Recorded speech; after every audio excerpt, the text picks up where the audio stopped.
जय हिंद दोस्तों। मैं हूं मनोज और स्वागत करता हूं अपने YouTube channel politics in motion पर। दोस्तों, दुनिया इस वक्त एक बड़े टर्निंग पॉइंट पर खड़ी है। अमेरिका और चीन के रिश्ते बिल्कुल कगार पर आकर खड़े हैं। मिडिल ईस्ट में युद्ध की आग अभी शांत नहीं हुई है। यूरोप ऊर्जा संकट में घिर चुका है। डॉलर की पकड़ ढीली हो रही है और इस वैश्विक हलचल के बीच एक देश जो बिल्कुल चुप नहीं बैठा, उसने अपनी चाल चली और अपनी चाल से पूरी दुनिया को चौंका दिया। वो देश है भारत और ये चाल है भारत और रूस का तेल गठबंधन, जहां केवल तेल नहीं खरीदा जा रहा है, फ्यूचर खरीदा जा रहा है, भविष्य खरीदा जा रहा है। भारत के इस एक चाल ने पूरी दुनिया का पावर इक्वेशन बदल दिया है। This is not energy trade, this is strategic survival and global dominance. इसी गठबंधन की वजह से आज अमेरिका की धड़कनें बढ़ी हुई है, जो भारत की ताकत को नई परिभाषा दे रहा है। और अमेरिका इस गठबंधन को तोड़ने के लिए हर तरह का प्रयास करने को तैयार है। टैरिफ से लेकर सैंक्शन तक, धमकी से लेकर धोखा तक, सब कुछ। अब एक नजर भारत और रसिया के रिश्ते पर डालते हैं। भारत और रूस की दोस्ती किसी ट्रीटी या टेम्पोररी इंटरेस्ट पर आधारित नहीं है, बल्कि जड़ों में विश्वास बसा है। भारत और रूस की दोस्ती कोई आज की नहीं है।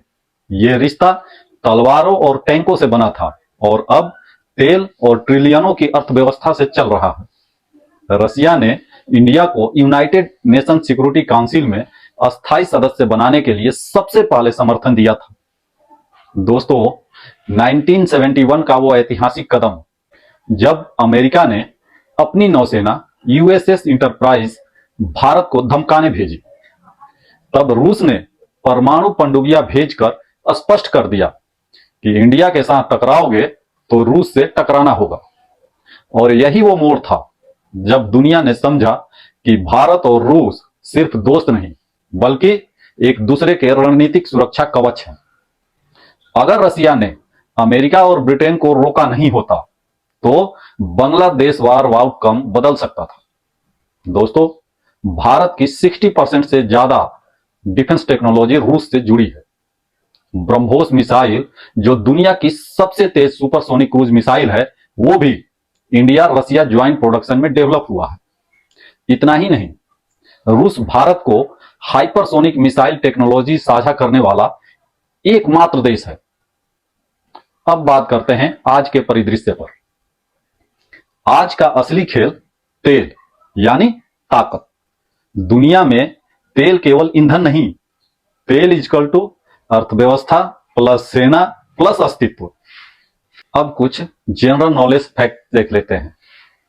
एक barrel crude oil is equal to 159 litre oil. यह लगभग 5 भारतीय परिवारों की एक दिन की बिजली जरूरत पूरी कर सकता है। इंडिया दुनिया का तीसरा सबसे बड़ा एनर्जी कंज्यूमर है। वहीं रसिया दुनिया का तीसरा बड़ा तेल उत्पादक और दूसरा सबसे बड़ा गैस निर्यातक देश है। अब बात करते हैं वेस्टर्न कंस्पिरेसी और भारत के जवाब का। अमेरिका और यूरोप ने रसिया पर 15,000 से ज्यादा सैंक्शन लगाए हैं। उनका उद्देश्य था रूस को ग्लोबल ट्रेड से बाहर फेंकना और रसिया को कमजोर कर देना, ताकि अमेरिका का पूरी दुनिया पर एक छत्र वर्चस्व कायम रहे। लेकिन रसिया ने वेस्टर्न की ओर नहीं देखा, उसने पूरब में भारत को चुना।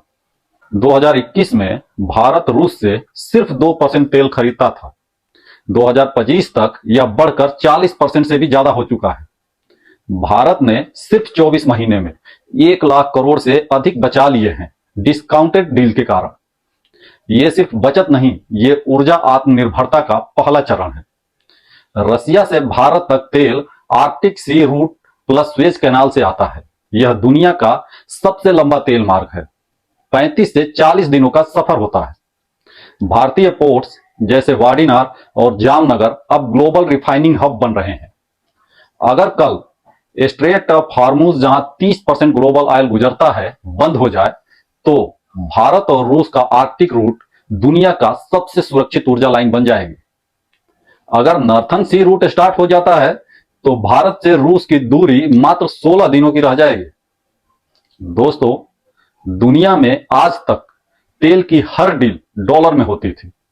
Dollar is equal to global control. लेकिन भारत ने रसिया के साथ रूपी और दिरहम में भुगतान शुरू कर दिया, यानी डॉलर को साइड कर दिया।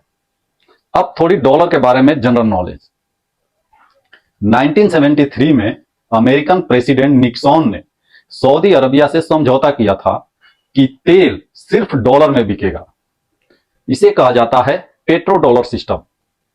अभी तक दुनिया का लगभग 80% तेल व्यापार यूएस डॉलर में ही होता है। यही डॉलर को दुनिया की सबसे शक्तिशाली मुद्रा बनाए रखता है। आज भारत उस सिस्टम की नींव हिला रहा है।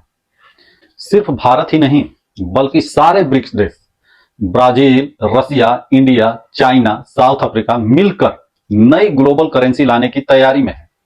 और न्यू ग्लोबल करेंसी के आते ही डॉलर का इन्फ्लुएंस खत्म हो जाएगा, जो कि अमेरिका के लिए सबसे बड़ा झटका होगा। यह सिर्फ व्यापार नहीं, यह ग्लोबल पावर शिफ्ट है। दोस्तों, अमेरिका और यूरोप क्यों परेशान है? अगर भारत जैसे बड़े देश डॉलर छोड़कर रूपी या ब्रिक्स करेंसी में तेल खरीदना शुरू करते हैं तो डॉलर की ग्लोबल डिमांड गिर जाएगी, यूएस इकोनॉमी कमजोर हो जाएगी। इसी डर से अमेरिका चाहता है कि भारत रूस से तेल ना खरीदे।